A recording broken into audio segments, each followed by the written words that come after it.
Vamos a ver la sección de ofertas de empleo. Fabricante de chicles necesita community manager que haga reels con la mascota. No, esta no. Se necesitan repartidores con moto propia, casco de superhéroe, turnos infinitos y nada. Esta. Incorporamos teleoperadora de tarot 24/7, en experiencia no necesaria, pero imprescindible, inventiva y rollo místico. No, aquí no encajo. Se busca urgente puesto salvadores del único planeta habitable que tenemos. Requisitos: ilusión por cambiar las cosas que no te gustan, manos para actuar y corazón para enfadarte cuando hace falta y valentía para hacer una pequeña cosa hoy. No se pide título, no se pide experiencia, solo querer dejar un mundo donde tus hijos puedan bañarse en el mar sin que les pique la piel y donde puedan ver animales sin tener que abrir los libros de historia. Duración del contrato: los próximos 10 o 15 años o más. Plazas disponibles: 8.000 millones y pico. Sueldo: un planeta con 4 estaciones, aire limpio para tus nietos y glaciares que no se derritan en Instagram. Incorporación inmediata. Bueno, hoy te cuento por qué este es el mejor trabajo de tu vida y por qué, si tú quieres, ya estás contratado. Tú que sueñas, Planeta para Mañana es tu podcast. Tú que inspiras, aquí hablamos de sostenibilidad, de economía circular, justicia, pensamiento crítico, de soluciones reales para un mañana más justo, más habitable y más humano. Tú que crees y creas, porque el futuro no se espera, ni se predice, se diseña y se construye, paso a paso. ¡Vamos! Buenas, habitantes del planeta. En esta serie Horizontes de Futuro tratamos de entender hacia dónde va el mundo y cómo construir un mañana más justo, habitable y humano. Aquí no venimos a quejarnos ni a deprimirnos, venimos a entender y sí, sobre todo, a actuar. Me llamo Jaime Mata y esto es Planeta para Mañana. ¡Vamos! En el episodio 17 nos atrevimos a tratar de resumir los principales problemas que afrontamos. Listamos hasta 12 y los agrupamos en 5 grandes desafíos: crisis económica, pobreza, desigualdad y hambre, cambio climático y degradación ambiental, crisis de cohesión social, salud mental, polarización, pérdida de confianza y cambio continuo y rápido, y fragmentación política. En el episodio 18 hablamos del primer desafío, la crisis económica. Después de hacer un recorrido por las 4 revoluciones industriales, vimos los datos, entendimos los 3 factores principales y planteamos la quinta revolución, la misión Planeta 5.0, donde la primera pieza es reinventar la economía. En el episodio 19 hablamos del segundo desafío, pobreza extrema, desigualdad en el acceso a recursos y oportunidades básicas y hambre. 831. Ese número se nos quedó grabado a fuego. Repasamos algunos momentos claves de la historia de la humanidad con la revolución agrícola, la evolución de la desigualdad y los 38 mágicos años en los que la pobreza extrema decreció exponencialmente hasta quedarse en esos 831 millones de personas. Vimos los 10 muros de la pobreza, desigualdad y hambre, pero también exploramos hasta 9 alternativas reales dentro de la misión Planeta 5.0 para reinventar lo humano. Hoy hablamos del tercer paso, reinventar nuestra relación con la naturaleza. Hoy vamos con el desafío 3, cambio climático y degradación ambiental. 3 cosas. 1. Cambio climático, incluyendo crisis climática acelerada y catástrofes naturales. 2. Injusticia climática y ambiental, crisis humanitarias por desastres. 3. Colapso de biodiversidad y pérdida de servicios ecosistémicos. Para empezar, veamos algunos datos. En el eje cambio climático, la temperatura global en 2024 se alcanzó el año más cálido en al menos 125.000 años, con una temperatura media global de 1,2 grados centígrados por encima de los niveles preindustriales. Si miramos los fenómenos extremos, las catástrofes naturales en España durante 2024 alcanzaron costes económicos de 11.000 y pico millones de euros, un incremento de casi 7.000 respecto a 2023, representando el 0,43% del PIB nacional. En olas de calor, la ola de calor de agosto de 2025 en España alcanzó una anomalía térmica de 4,6 grados por encima de los valores de referencia, superando el récord anterior de 4,5 de julio de 2022, con 16 días consecutivos de calor extremo, Los últimos 10 años han sido los 10 más cálidos jamás registrados, con 15 meses consecutivos de récords mensuales de temperatura entre junio 23 y agosto 24. Con ello, más de 400.000 hectáreas fueron quemadas en España este año en apenas 230 incendios. Hubo 238 fallecidos por la Dana de octubre de 2024, con un impacto económico en la Comunidad Valenciana del 4,5% del PIB regional. En sequías, 90 millones de personas en África Oriental y Meridional enfrentan inseguridad alimentaria por sequías sin precedentes. Por dar un ejemplo, en Zimbabue la cosecha de maíz se redujo el 70% en 2024. En huracanes, la temporada 24 del Atlántico dejó 225 muertos. Solo el huracán Helene. En 2025 supuso más de 6.500 millones de dólares en daños. En inundaciones, en 2024 causaron 40 millones de desplazamientos forzosos y más de 500.000 millones de euros en pérdidas económicas. La tasa de subida del nivel del mar se ha duplicado desde 1993, pasando de 2,1 milímetros al año a 4,7 milímetros al año, acelerando la erosión costera y la salinización de acuíferos.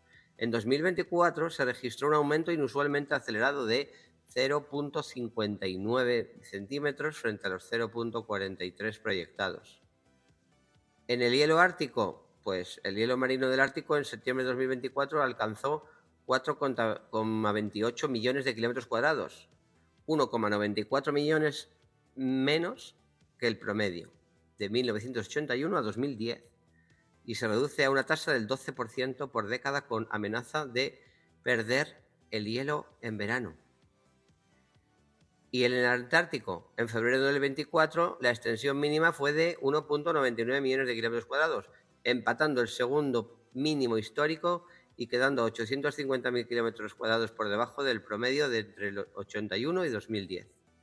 En el eje injusticia climática y ambiental y crisis humanitarias por desastres naturales, pues 3/4 partes de las más de 120 millones de personas desplazadas globalmente viven en países severamente afectados por el cambio climático, a pesar de representar menos del 4% de las emisiones históricas.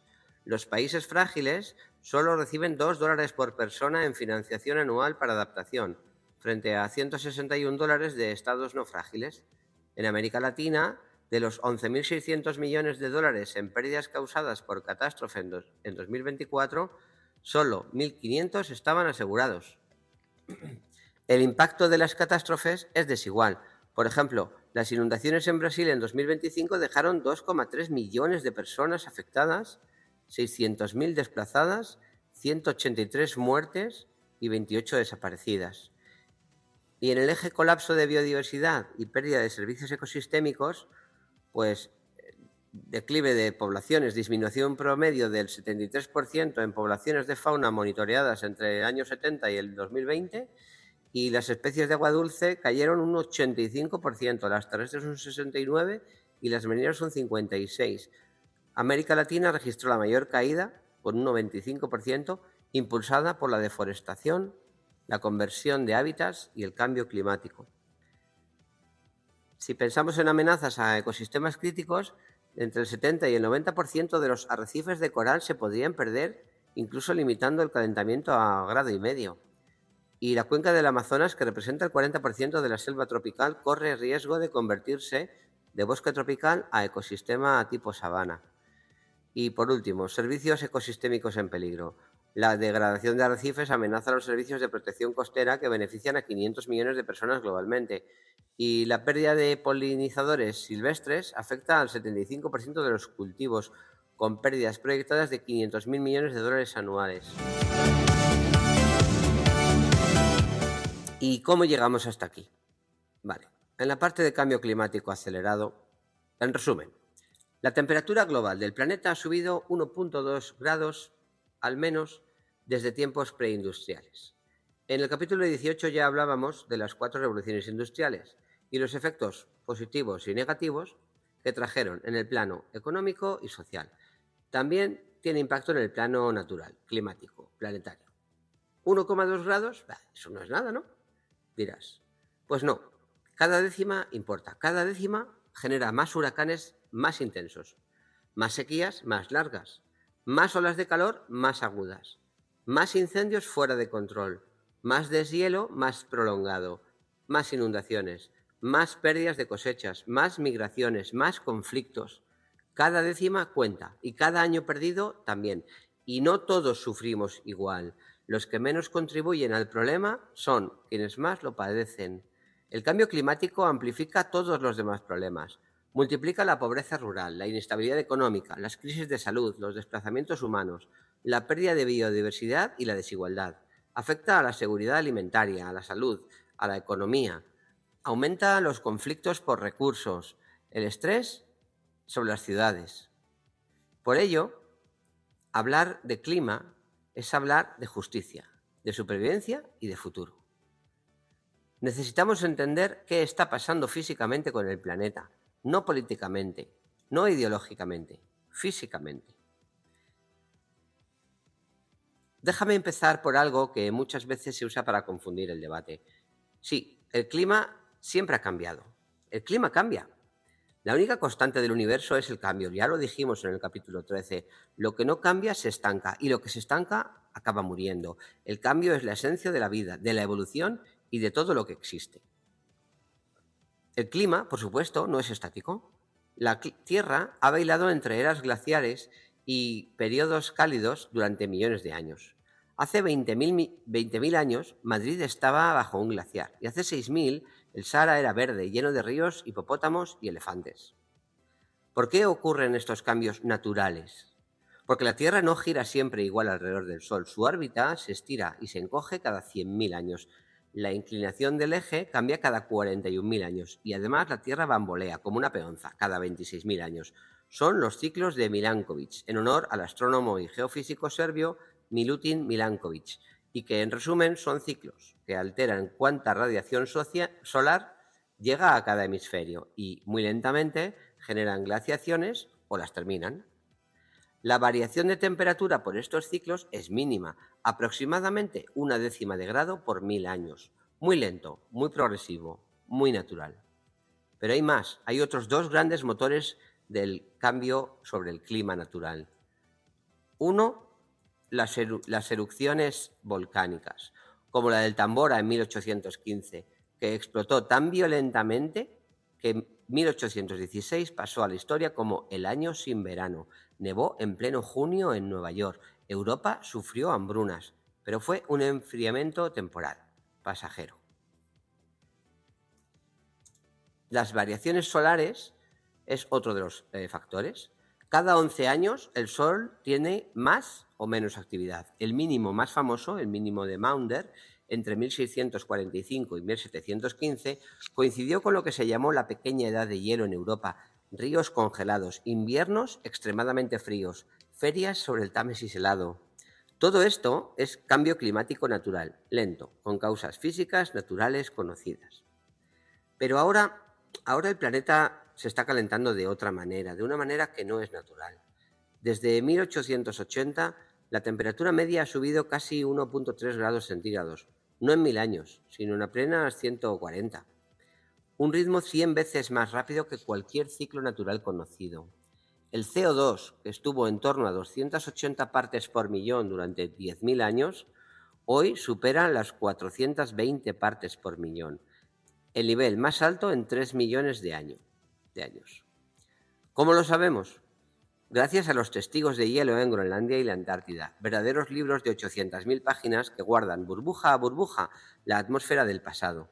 Y esos registros nos cuentan algo contundente. Nunca se ha visto un salto tan rápido. El CO2 actual tiene una huella digital. La proporción de isótopos demuestra que el exceso proviene de combustibles fósiles, no del Sol ni de volcanes, de nosotros. De hecho, el Sol está ahora ligeramente más débil que hace décadas. Los volcanes recientes han tenido un ligero efecto enfriador y aún así vivimos los 10 años más calurosos jamás registrados. Así que sí, el clima siempre ha cambiado, pero nunca así de rápido. Nunca con nosotros apretando el acelerador y nunca con tanto en juego. Hemos mencionado el CO2. ¿Qué es el CO2? ¿Qué es eso? ¿Y por qué impacta en el clima? Por explicarlo de forma sencilla y simplificada. El CO2 es uno de los llamados gases de efecto invernadero. El efecto invernadero es un proceso natural que hace posible la vida en la Tierra. El planeta recibe energía del Sol, se calienta y luego parte de ese calor vuelve al espacio. Los gases de efecto invernadero actúan como una manta ligera que retiene parte de ese calor, manteniendo la temperatura del planeta en un equilibrio habitable. Si esa manta fuera demasiado fina, la Tierra sería un lugar gélido. Si fuera demasiado gruesa, un horno. Ese equilibrio siempre se ha regulado, en parte, gracias al ciclo natural del carbono. Los bosques, los suelos y los océanos absorben CO2, mientras que la respiración de los seres vivos, la descomposición o las erupciones volcánicas lo liberan. Durante miles de años, este ciclo estuvo en equilibrio. Ese equilibrio se empezó a quebrar con la revolución industrial. ¿Cómo? Bueno, pues al quemar carbón, luego petróleo, luego gas, hemos liberado cantidades enormes de CO2, metano y otros gases a un ritmo mucho mayor del que la naturaleza puede absorber. El CO2 es especialmente importante. No es el gas más potente, pero permanece en la atmósfera durante cientos de años, dejando una especie de herencia térmica que seguirá calentando el planeta mucho después de que se emitiera. El resultado es que hoy entra la misma energía del Sol, pero sale menos. El calor queda atrapado y el sistema climático se recalienta. Ese exceso de energía alimenta olas de calor más intensas, sequías más frecuentes, tormentas más violentas y el deshielo acelerado de los polos. Vamos con el segundo plano, la injusticia climática y ambiental. El cambio climático no afecta a todos por igual. De hecho, quienes menos han contribuido al problema, los países y comunidades con menos emisiones históricas, son, paradójica e injustamente, quienes más lo sufren. Mientras las economías ricas han construido su bienestar quemando combustibles fósiles durante más de un siglo, otras regiones apenas han empezado a desarrollarse y ya se enfrentan a las consecuencias. Hoy, comunidades costeras en Bangladesh pierden sus hogares por la subida del nivel del mar. Agricultores del África subsahariana ven cómo sus cosechas se reducen o desaparecen por la combinación de sequías extremas y lluvias impredecibles. Millones de personas viven expuestas a huracanes más intensos, olas de calor insoportables o inundaciones devastadoras, y muchas se ven obligadas a migrar por razones climáticas. El 90% de las muertes por desastres climáticos ocurre en países en desarrollo, y la migración climática podría afectar hasta a 200 millones de personas en 2050. Cada sequía, cada inundación y cada incendio no solo destruye vidas y hogares, también profundiza la desigualdad y empuja a más personas a la pobreza. Pero, ¿cómo hemos llegado a esta desigualdad climática? Nuevamente, la historia nos ayuda a entenderlo. Durante la Revolución Industrial, Europa y Estados Unidos impulsaron su crecimiento quemando enormes cantidades de carbón, petróleo y gas, acumulando la mayor parte de las emisiones que hoy calientan el planeta. A lo largo del siglo XX, ese modelo se extendió globalmente. Más extracción, más combustión, más consumo. Mientras tanto, muchos países del sur global quedaron al margen del desarrollo industrial, con economías frágiles y una alta dependencia de la agricultura y de los recursos naturales, lo que los hace especialmente vulnerables a cualquier cambio en el clima. Además, las infraestructuras, los sistemas de emergencia y los recursos para adaptarse no están repartidos de forma equitativa.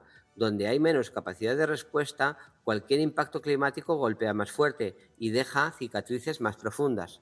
Esa combinación de responsabilidad histórica, vulnerabilidad actual y desigual acceso a recursos es lo que convierte la crisis climática en un problema de justicia. La justicia climática nos recuerda que luchar contra el cambio climático no es solo preservar la naturaleza, que lo es. También es proteger vidas humanas, garantizar derechos y evitar que el clima amplifique las desigualdades del mundo. Vamos al tercer eje: colapso de biodiversidad y pérdida de servicios ecosistémicos. La biodiversidad sostiene literalmente la vida en la Tierra. De ella obtenemos aire limpio, agua potable, alimentos, medicinas, suelos fértiles, estabilidad climática. Los ecosistemas funcionan como una red: bosques, océanos, humedales, praderas, montañas. Cada pieza conecta con otra. Cuando esa red se rompe, la humanidad también queda en riesgo. Y lo que estamos perdiendo hoy no tiene precedentes. Más de 1 millón de especies están en peligro de extinción. Los polinizadores, responsables de más de un tercio de los alimentos que consumimos, están desapareciendo debido a pesticidas, enfermedades y pérdida de hábitat. La deforestación avanza cada año a un ritmo de 10 millones de hectáreas, arrasando bosques que almacenan carbono, regulan el agua y albergan culturas ancestrales. Los arrecifes de coral, que sustentan a una cuarta parte de la vida marina y millones de empleos ligados a la pesca y al turismo, se están calentando, blanqueando y muriendo a una velocidad preocupante. Y cuando los ecosistemas se degradan, la seguridad alimentaria, la salud, la economía y la estabilidad social se tambalean. Pero, ¿cómo hemos llegado hasta aquí? La historia del colapso de la biodiversidad está profundamente ligada al modelo de desarrollo del último siglo. Tal y como hablamos en el episodio 19, desde mediados del siglo XX, lo que algunos científicos llaman la gran aceleración, la población humana, la agricultura intensiva, la urbanización y la extracción de recursos crecieron de forma explosiva. Para alimentar, vestir y abastecer a una humanidad cada vez más numerosa y consumista, hemos expandido campos agrícolas, talado bosques, drenado humedales y sobreexplotado mares a un ritmo que la naturaleza no puede regenerar. Además, la revolución industrial y la globalización trajeron consigo pesticidas, contaminación química, infraestructuras que fragmentan hábitats, tráfico ilegal de especies y un comercio global que transporta especies invasoras de un continente a otro. Y, sobre todo, el cambio climático, alimentado por emisiones humanas, actúa como multiplicador de amenazas, calienta océanos, altera estaciones y obliga a miles de especies a migrar o desaparecer. En resumen, no estamos perdiendo biodiversidad por un único factor, sino por una combinación acumulada de presiones humanas que durante décadas se han intensificado sin freno. La pérdida de biodiversidad no es solo un problema ecológico, es un problema humano. Sin la red que sostiene la vida, ningún sistema económico, social o político puede mantenerse en pie. Las 5 grietas en el sistema natural. Después de recorrer datos, impactos y un poco de historia, nos toca plantearnos una pregunta fundamental. ¿Qué explica realmente que estemos aquí? ¿Por qué el clima se desestabiliza? ¿Por qué aumenta la injusticia climática? ¿Por qué la biodiversidad colapsa? Al final, cuando quitamos el ruido, quedan 5 factores clave, simples en su esencia, pero inmensos en sus consecuencias. Las 5 grietas en el sistema natural. Primera, dependencia estructural de combustibles fósiles y modelo energético obsoleto. La quema de carbón, petróleo y gas no es solo una fuente de energía, es la base material de nuestras sociedades, en el transporte, fertilizantes, plásticos, cemento, acero. Esta dependencia ha creado una inercia gigantesca con infraestructuras difíciles de cambiar, intereses económicos poderosos y una cultura construida sobre energía barata y abundante. Mientras sigamos alimentando el motor con fósiles, el resultado será siempre más calor, más inestabilidad y más daños, al tiempo que consumimos más recursos de los que se regeneran y emitimos más carbono del que los ecosistemas pueden absorber. Segunda grieta, modelo económico lineal de crecimiento ilimitado sin límites planetarios. Hemos construido prosperidad sobre un modelo extractivo: extraer, producir, consumir, desechar. Funciona hasta que lo llevas a escala planetaria. La minería, la ganadería industrial, la agricultura intensiva, la urbanización expansiva o la industria pesada multiplican las presiones sobre el clima y los ecosistemas, sin considerar los umbrales ecológicos. La paradoja es que el sistema que creó bienestar es el mismo que hoy amenaza ese bienestar, porque vivimos con la idea de que el progreso era infinito, pero la física tiene límites que ignorarlos no hace desaparecer. Tercer eje: desigualdad e injusticia climática que amplifica impactos y vulnerabilidad. El cambio climático no ocurre en un mundo justo. Países, comunidades y personas con menos recursos tienen menor capacidad para adaptarse, resistir, reconstruir o migrar, mientras que los países con mayores emisiones históricas son los que menos pueden protegerse. Esta desigualdad convierte el cambio climático en un amplificador de desigualdades y generador de injusticia, donde los territorios más vulnerables concentran la mayoría de desplazamientos por desastres, reciben financiación per cápita ínfima para adaptación y enfrentan pérdidas económicas catastróficas sin protección adecuada. Cuarta grieta: alteración acelerada de los ciclos naturales y uso insostenible del territorio. Durante milenios, la Tierra funcionó con ciclos estables de clima, carbono, agua, suelos y biodiversidad. En apenas 150 años hemos alterado esos ciclos a una velocidad que la naturaleza no puede compensar. Emitimos más de lo que absorbe, consumimos más de lo regenerable, eliminamos hábitats más rápido de lo que la vida puede adaptarse. Es como acelerar de 30 a 200 km por hora en una carretera llena de curvas. Esta sobrecarga se manifiesta en agricultura y ganadería industriales, deforestación, urbanización desordenada y destrucción de humedales que modifican el clima local, incrementan la exposición a desastres, expulsan comunidades rurales y eliminan hábitats clave. Quinta grieta: gobernanza débil, fragmentada y capturada por intereses de corto plazo. Falta de regulación fuerte, incumplimiento de leyes ambientales, subsidios a combustibles fósiles y captura política por lobbies impiden frenar emisiones y proteger ecosistemas. Esto se traduce en infraestructuras mal planificadas, sistemas de alerta insuficientes, ausencia de protección social ante desastres y una desconexión entre humanidad y límites del planeta. La cultura construida sobre energía barata y la búsqueda de crecimiento sin fricción impide que las decisiones políticas reflejen la urgencia científica, perpetuando la inacción frente a la degradación ambiental y la justicia climática. Si juntamos todas las piezas, vemos algo claro. Nuevamente, no estamos ante una serie de crisis separadas, sino ante una crisis de modelo. Un modelo que ha conseguido logros impresionantes, pero que ya no es compatible con la estabilidad climática, la justicia social y la salud de los ecosistemas. Y la buena noticia es que si el problema es el modelo, el cambio también puede serlo. Después de analizar los datos, entender cómo hemos llegado hasta aquí y reconocer las 5 grietas clave en el sistema natural que impulsan el cambio climático, los desastres naturales y el impacto en personas y biodiversidad, quedó claro que el mundo necesitaba actuar con urgencia. La evidencia científica era inequívoca y gran parte de ella venía del Panel Intergubernamental sobre Cambio Climático, el IPCC. Hablamos de ello brevemente en el episodio 15 que dedicamos a la COP30, si te acuerdas. Los informes del IPCC, basados en miles de estudios revisados por pares de expertos, sintetizaron la situación en puntos clave que hicieron sonar todas las alarmas. El primero, el calentamiento global es real y está acelerado, y sus causas principales son las emisiones humanas de gases de efecto invernadero, sobre todo CO2, metano y óxidos de nitrógeno. Segundo, las consecuencias ya son visibles: aumento de olas de calor, sequías, inundaciones, pérdida de glaciares, cambios en los ecosistemas que afectan a millones de personas.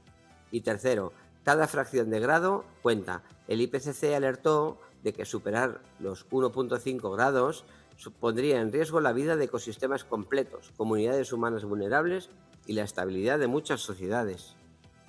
¿Te resuena con lo que venimos explicando, no? Pues estos hallazgos crearon el clima científico y político para un acuerdo global ambicioso.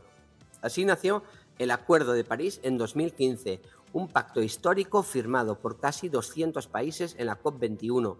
En resumen, el acuerdo tiene como objetivo mantener el aumento de la temperatura global muy por debajo de 2 grados respecto a los niveles preindustriales y apuntar a no superar 1,5 grados. Fíjate que el objetivo no es reducir o mantener la temperatura, sino limitar su aumento. Pero París no es solo un límite de temperatura. París también establece principios fundamentales. Introduce, por ejemplo, el principio de responsabilidad compartida pero diferenciada. Quienes más han contaminado históricamente tienen que liderar la reducción de emisiones y apoyar a los más vulnerables. Además, el acuerdo fomenta la transparencia, el seguimiento de los avances y la revisión periódica de metas, con la idea de que la acción climática debe ser ambiciosa, continua y verificable. En otras palabras, no basta con prometer, hay que medir, ajustar y acelerar constantemente. Cada país define sus propias metas de reducción de emisiones, revisables cada 5 años, creando un mecanismo de ajuste y ambición creciente. Son los NDC, o contribuciones determinadas a nivel nacional, que también mencionábamos en el capítulo 15. En otras palabras, el Acuerdo de París es la primera vez en la historia que el mundo acuerda de manera colectiva dónde está el límite físico que no podemos superar y cómo vamos a medir y compartir los avances para alcanzarlo. Vamos ahora a ello. Si queremos mantenernos por debajo de 1,5 grados, nos quedan un presupuesto de unos 250.000 millones de toneladas de CO2 por emitir. Al ritmo actual de 40 a 50.000 millones al año, eso nos da para unos 6 años o algo menos. No es alarmismo, es física. Bueno, pues está claro que hay que reducir las emisiones. ¿Y cómo lo hacemos? Pues lo primero es entender qué emisiones generamos. Cuando pensamos en cambio climático solemos imaginar chimeneas, coches o centrales eléctricas. Y es verdad, más de la mitad del calentamiento global, alrededor del 55%, proviene de la energía que usamos para mover el mundo. Pero esa es solo la mitad de la historia. El otro 45% viene de los materiales y recursos, lo que fabricamos, construimos, cultivamos, comemos y desechamos. El CO2 que no vemos, el que está oculto dentro de los productos, los alimentos, los edificios y nuestra forma de usar la tierra. Vamos a entender un poco mejor cada una de estas dos mitades. El 55%, la energía que usamos. Aquí entran la electricidad producida con carbón, gas y petróleo. El transporte, coches, camiones, barcos, aviones. La calefacción y la refrigeración. Los procesos industriales que dependen del calor fósil. Esto es lo que solemos atacar con renovables, baterías, electrificación, hidrógeno o eficiencia energética. El 45%, los materiales y recursos que sostienen nuestra vida.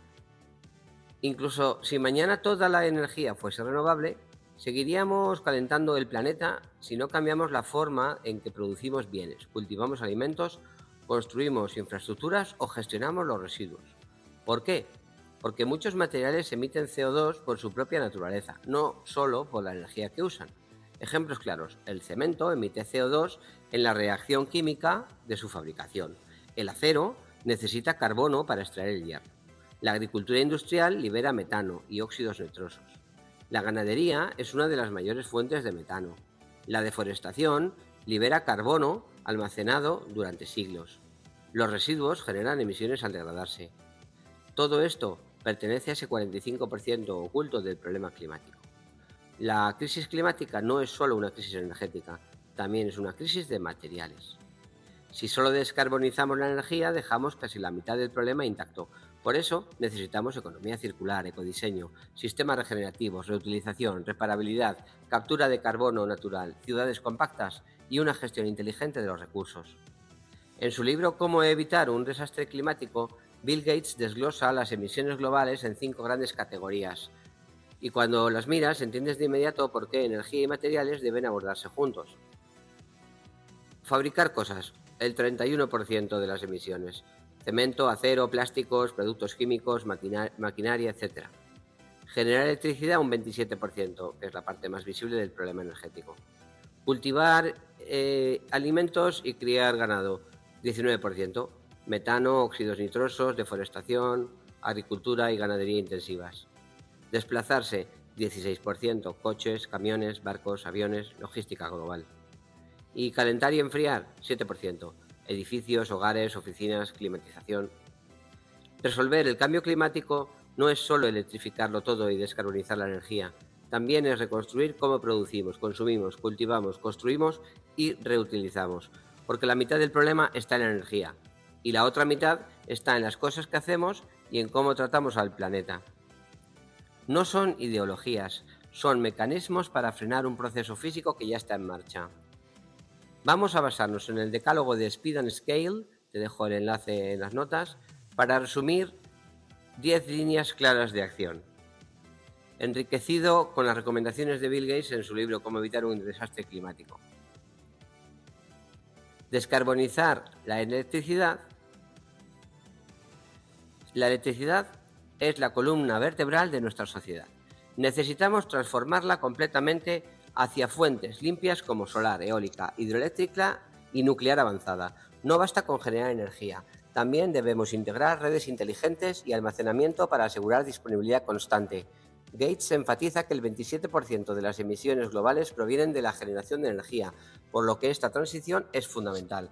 Solo así podremos alimentar hogares, industrias y transporte sin seguir aumentando el calentamiento global. 2. Electrificar el transporte. Sustituir coches, camiones y trenes por versiones eléctricas o de bajas emisiones es una acción clave. Para los sectores que no pueden electrificarse fácilmente, como la aviación o el transporte marítimo, necesitamos combustibles limpios de nueva generación. Además, promover transporte público eficiente, movilidad compartida y opciones no motorizadas, como bicicletas y scooters eléctricos, permiten reducir la demanda de combustibles fósiles. Gates señala que el transporte representa un 16% de las emisiones, por lo que electrificar y descarbonizar este sector tiene un impacto directo y tangible. Tercero, limpiar la industria. La industria pesada, como la del acero, el cemento o la química, generan emisiones, incluso si usamos electricidad limpia. Por eso es necesario electrificar los procesos industriales, utilizar hidrógeno verde y desarrollar materiales de bajo de carbono. También debemos aplicar economía circular y ecodiseño para disminuir el consumo de recursos y la generación de residuos. Gates identifica que la fabricación de productos representa el 31% de las emisiones, lo que hace crucial esta transformación industrial para alcanzar cero emisiones netas. 4. Transformar la alimentación y la agricultura. La producción de alimentos y la ganadería intensiva generan emisiones significativas y presión sobre los recursos. Es necesario fomentar agricultura regenerativa y sostenible que capture carbono en los suelos, reducir el metano y óxidos nitrosos de fertilizantes y ganado, disminuir el desperdicio de alimentos y promover dietas con menor huella ambiental. Gates indica que estas actividades representan el 19% de las emisiones. Así que mejorar la forma en que cultivamos, criamos y consumimos alimentos es indispensable para un planeta habitable. Quinto, proteger la naturaleza. La naturaleza nos brinda servicios esenciales: aire limpio, agua potable, polinización, regulación climática.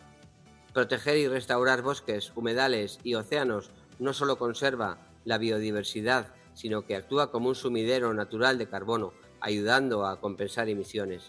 Gates también resalta la importancia de la naturaleza como herramienta para capturar carbono y proteger la seguridad de millones de personas frente a sequías, inundaciones o desastres. Si quieres saber más sobre servicios ecosistémicos, te dejo en las notas el link al capítulo del podcast de nuestros amigos de RSC, que es muy bueno y lo explican muy bien. 6. Retirar carbono de la atmósfera. Incluso con energía limpia y agricultura sostenible, algunas emisiones serán difíciles de eliminar. Necesitamos retirar CO2 directamente del aire mediante soluciones naturales como reforestación y restauración de suelos, así como tecnologías de captura de carbono con almacenamiento seguro. Esta acción permite corregir emisiones residuales y avanzar hacia un balance neto cero. Gates enfatiza que retirar carbono es vital para sectores donde las emisiones son difíciles de eliminar completamente. 7. Innovación tecnológica. Las soluciones actuales no son suficientes. Necesitamos innovación para acelerar la transición. Baterías de alta densidad, hidrógeno verde, cementos y aceros bajos en carbono, bioplásticos, agricultura vertical y captura avanzada de carbono son ejemplos de tecnologías que permiten reducir emisiones difíciles de eliminar. Gates destaca que la inversión en investigación y desarrollo es clave para lograr cero emisiones netas en 2050 y enfrentar los desafíos que aún no tienen soluciones tecnológicas. 8. Políticas y regulación. Sin políticas claras, las acciones individuales y empresariales no alcanzan escala. Es necesario establecer objetivos de cero emisiones netas, incentivos para energías limpias, regulaciones de eficiencia energética y sanciones a prácticas contaminantes. También debemos asegurar transparencia, seguimiento y cumplimiento. Gates señala que los marcos normativos aceleran la adopción de tecnologías limpias y crean certeza para la inversión. 9. Movilización social y cultural. El cambio climático requiere participación activa de la sociedad. Adoptar hábitos sostenibles, apoyar productos circulares y energías limpias y exigir medidas a gobiernos y empresas son acciones clave. La movilización social genera presión positiva, promueve conciencia ambiental y ayuda a escalar soluciones, asegurando que la transición hacia un futuro más sostenible es colectiva y justa. Y 10. Inversión y financiación. Todas las soluciones requieren capital. Es fundamental dirigir inversión pública y privada hacia energías renovables, industria limpia, agricultura regenerativa, restauración de ecosistemas y nuevas tecnologías climáticamente positivas.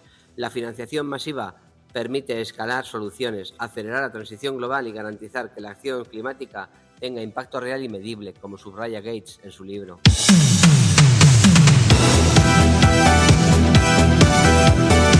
Del agotamiento a la regeneración, no hemos terminado la revolución industrial 4.0 y ya tenemos que pasar a la 5.0. Una que fusione capacidades de computación cognitiva con el ingenio humano, que se centre en el bienestar humano y ambiental, en lugar de solo en los resultados finales, que aumente la productividad y reduzca el estrés humano y del planeta. Que las empresas sean más resistentes a los choques externos, donde primen la resiliencia y la sostenibilidad, el valor social, la artesanía, la fabricación autónoma, los robots colaborativos o cobots con enfoque en las experiencias de cliente, con hiperpersonalización y producto interactivo. Es la misión Planeta 5.0, reinventar nuestra relación con la naturaleza. Como consumidores, ciudadanos, profesionales o simplemente como seres humanos, todos tenemos un rol que jugar en la transformación de nuestra relación con la naturaleza. Y dirás, ¿y qué puedo hacer? Muchas cosas. Vamos a acercar esas 10 líneas que comentábamos antes a nuestro entorno europeo y español, y además te propondré una acción concreta en cada una de las 10 para ti. 1. Descarbonizar la electricidad. España y Europa deben generar toda su electricidad con energía limpia como solar, eólica, hidro y nuclear avanzada. Tú puedes apoyar y consumir energía verde, revisar tu proveedor eléctrico y reducir el consumo innecesario, o aislar mejor tu casa para reducir los consumos, para calentarla o enfriarla. 2. Electrificar el transporte. Sustituir coches, autobuses y trenes por eléctricos o de bajas emisiones y promover transporte público y movilidad sostenible. Tú puedes usar transporte público, bicicleta o caminar y considerar un coche eléctrico. 3. Limpiar la industria. Reducir emisiones en cemento, acero y química con hidrógeno verde, electrificación y economía circular. Tú puedes elegir productos de empresas sostenibles, apoyar marcas que cuidan el planeta, hacer compra responsable, reutilizar, reparar para extender la vida útil de las cosas y reducir los residuos. Todo lo que hablamos en la serie de escuelas circulares. 4. Transformar la alimentación y agricultura. Fomentar la agricultura regenerativa, reducir el metano, fertilizantes y desperdicio de alimentos. Tú puedes consumir productos locales de temporada, menos carne y evitar tirar comida. 5. Proteger la naturaleza. Restaurar y conservar bosques, humedales y ecosistemas críticos para biodiversidad y captura de carbono. Tú puedes participar en voluntariados de reforestación, apoyar reservas naturales y plantar árboles. 6. Retirar carbono de la atmósfera. Capturar CO2 con reforestación, restauración de suelos y tecnologías de captura directa. Tú puedes apoyar proyectos de compensación de carbono o iniciativas de agricultura regenerativa. 7. Innovación tecnológica. Desarrollar baterías, hidrógeno verde, construcción sostenible y energías marinas para reducir emisiones difíciles. Tú puedes informarte sobre innovaciones limpias y elegir tecnologías y productos sostenibles. 8. Políticas y regulación. Establecer objetivos claros de cero emisiones, eficiencia energética e incentivos a energías limpias. Tú puedes votar y exigir políticas ambientales ambiciosas a gobiernos y ayuntamientos. 9. Movilización social y cultural. Adoptar hábitos sostenibles y promover la conciencia ambiental en tu entorno. Tú puedes educar, compartir información, reducir tu consumo y participar en campañas ambientales. O unirte a asociaciones o movimientos ciudadanos locales cercanos a ti. Por ejemplo, la Oleada por la Regeneración, nacida de la serie documental Hope, Estamos a Tiempo. Te dejo un enlace en las notas del capítulo. Y también puedes hablar de todo esto con tus círculos cercanos e incluso compartir este podcast Planeta para Mañana con ellos. Y 10. Inversión y financiación. Dirigir capital hacia energías renovables, industria limpia, transporte sostenible y restauración de ecosistemas. Tú puedes revisar las políticas de inversión de tu banco, invertir en fondos verdes, apoyar empresas sostenibles o donar a proyectos climáticos. Este podcast, Planeta para Mañana, va de soluciones reales para un planeta más justo, más habitable y más humano. Empezamos con Escuelas Circulares, una serie para todos los públicos donde explicamos de forma clara y práctica qué es la economía circular y cómo aplicarla a través de soluciones reales. Lo potenciamos con Agentes del Cambio, una serie para los detectives de residuos que evolucionan a protagonistas de la transformación salteada por Personas del Cambio. Una serie para conversar con personas reales que inspiran, actúan y demuestran que transformar el mundo empieza en lo cotidiano. Y con ello llegamos a esta serie, Horizontes de Futuro, una serie para entender hacia dónde va el mundo y cómo construir un mañana más justo, habitable y humano.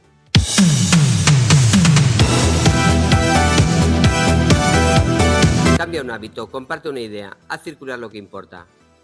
Si te gusta Planeta para Mañana, puedes ayudar a que llegue a más gente siguiéndolo y valorándolo en tu plataforma de podcast favorita o compartiéndolo en con tus círculos cercanos. Y por supuesto, envía tus comentarios o sugerencias o preguntas directamente en la plataforma de turno o escribiendo en X, antiguo Twitter, o en Instagram o en TikTok a @planeta4manana. Sí, 4 con número y manana con N, que la ñ aún sigue siendo demasiado especial para los estándares internacionales. Muchas gracias por estar ahí. Y recuerda, el futuro no se espera, ni se predice, se diseña y se construye, paso a paso. ¿Vamos?